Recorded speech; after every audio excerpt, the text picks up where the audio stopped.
The feel on the streets, we citizens know a new rate is coming. Everything is pointing to this.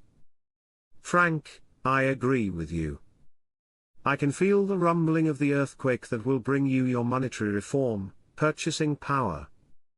Things are getting very exciting. Changes are coming inevitably.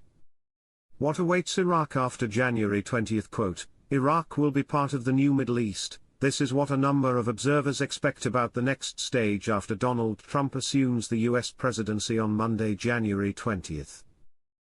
Trump's strategy will depend on severing the relationship between Iraq and Iran once and for all. That is, Trump will not rely on the gray area in which Iran's allies maneuvered in the past. Therefore, the current and future Iraqi government will have to reveal the truth about its relations with the United States of America, and Trump will not accept a government that is an enemy of the United States of America. If al-Sudani's government does not abide by Trump's conditions, there may be some alignment between Washington and Tel Aviv to stop this Iranian influence inside Iraq. On the bond side, I had 2 contacts check in and they are expecting funds over the next 4 days, so per their update today, between now and the 10th. We are praying they actually get payments this week, because you and I are right behind them, or at the same time. When they start getting their money, our notifications should go out. The next step is to do global transactions against other currencies in dinar and other foreign currencies. They will become similar to foreign currency in international terms.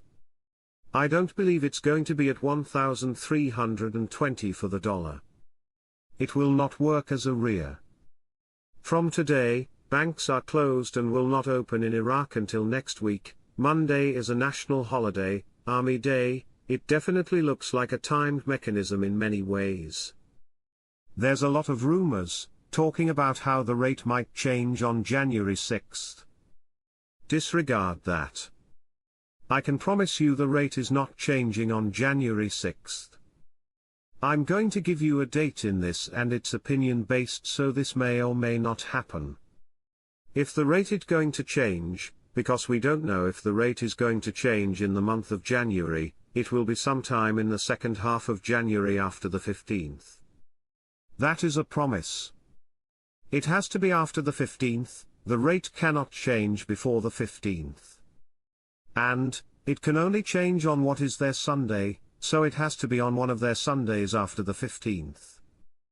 Again, we don't know if the rate is changing in January at all. We do know January is a critical month. Economist threatens painful US sanctions on Iraq to tighten screws on Iran. Vietnam is entering a phase of strong and steady growth. Experts believe Vietnam's economy will grow a lot in 2025, somewhere between 6.5% to 8%. Their exciting predictions are backed by several things, including a recovering real estate market, people spending more money, and the government putting a lot of money into infrastructure. Remember that picture Alak was holding up with the big board of 1941 dinar note? That is an old picture from 2017 article. If you go back and read it, it told the Iraqi citizens the CBI was starting a mechanism to add value, purchasing power, to their currency. Now, they showed that same picture from the archives to tell Iraqi citizens they are done. What they started in 2017 they have finished in 24. They are done, and we are now going to introduce the lower notes and a new exchange rate.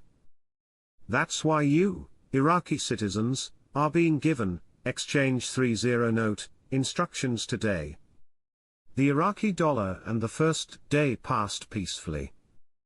The central bank is innocent and devoted to the dinar. Quote, the platform's function has changed from being a seller of dollars to Iraqi companies, to an intermediary between Iraqi banks and foreign correspondent banks, JP Morgan and Citibank, which will be responsible for auditing and approving the transfers. Instead of the Central Bank of Iraq, the currency selling window will remain, but its mission will not be to sell dollars but to convert dinars into dollars. And there was no problem in the market today, Sunday, although the dollar rose very slightly. Auctions in Iraq have been occurring. I was told by a contact over there that this is the final part of their de-dollarization. Article: The Iraqi dollar and the first day passed peacefully. The central bank is innocent and free for the dinar. According to Iraqi press, today is the first day without the auctions. I am feeling good about auctions ending, which should mean a new rate.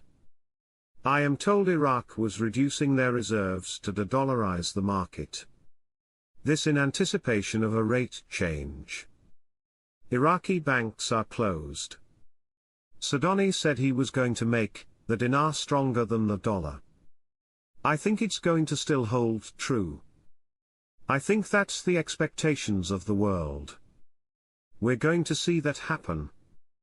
The auctions have completely turned to normal, absolutely nothing has changed, everything has returned and restored back to normal. Even though the auctions are normal, the significant step in this is the auctions are remaining at elevated numbers, because what they're doing is Iraq is emptying their coffers and getting rid of the US dollar, preparing to revalue. That's the critical piece of this, but for your own knowledge and information, the auctions have absolutely returned to normal. Within a week, Iraq surpasses Saudi Arabia by exporting 212,000 barrels per day to America, more than twice as much as Saudi Arabia. This is huge. Iraq, a country long associated with oil wealth, is now at a critical economic crossroads. With natural wealth worth over $16 trillion, ranking it 9th in the world in terms of resource reserves, Iraq has the potential to transform its oil-dependent economy into a diversified and sustainable one. The Prime Minister's financial advisor, Mazar Mohammed Salih, has been vocal in emphasizing that the country's economic future depends on transforming its natural wealth into productive capital assets. He asserts that this transformation will be essential for the country's long-term growth and economic diversification. The scope of Iraq's natural resource wealth. Iraq's economic future depends largely on its ability to manage its vast natural wealth. With one of the largest oil and gas reserves, Iraq tops the world rankings in terms of natural resource density per square kilometer. However, despite Iraq's strategic importance in global energy markets, its oil-dependent economy is often characterized by instability, with fluctuations in oil prices or political instability significantly impacting the country's growth.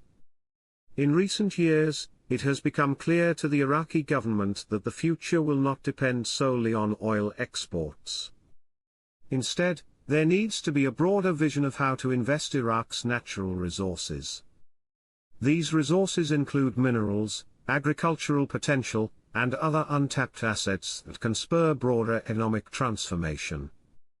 As Saleh accurately points out, Iraq's natural resources represent not just raw commodities, but untapped opportunities to stimulate industrial diversification and value chains. By manufacturing products from these natural resources, Iraq can create value chains that go beyond extraction and export. This would help increase national income, reduce dependence on oil exports, and generate opportunities for sustainable development.